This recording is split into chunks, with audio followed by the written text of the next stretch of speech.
Sir, आपण art of living बद्दल बोलतोय. आर्ट ऑफ लिव्हिंग मध्ये तुम्ही आता प्रशिक्षक म्हणून सुद्धा काम करताय.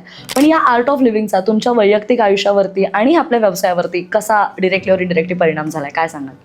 आता व्यवसाय करताना सगळ्यात महत्त्वाची असते आपल्याला बुद्धी. म्हणजे इथूनच वर सगळं प्लॅनिंग होतं, एक्झिक्युशन होतं आणि एक इनडायरेक्ट आपण म्हणतो मन. तर ह्याच्यामध्ये काही अशा प्रॅक्टिसेस आम्ही करून घेतो पार्टिसिपंट्स करून, ज्याच्याने मनावर नियंत्रण येतं. म्हणजे उदाहरणार्थ घ्या की जर तुम्हाला राग आल्यानंतर तुमचा श्वास कसा होतो? फास्ट होतो आहे ना. आणि जर तुम्ही आनंदी आहे तर तुम्ही बघा श्वास कसा राहतो. तर ह्याचा अर्थ जर श्वासावर नियंत्रण आणलं तर ऑटोमॅटिकली आपल्या रागावर, इमोशन्सवर आणि मनावर नियंत्रण आणता येतं. तर ह्याच्यात काही आपले ब्रिदिंग टेक्निक्स आहेत किंवा ही सुदर्शन क्रिया जी टेक्निक आहे ह्याच्याने ऑटोमॅटिकली तुम्ही श्वासावर नियंत्रण आणता. श्वासावर नियंत्रण आणलं की ऑटोमॅटिकली मनावर आणतं.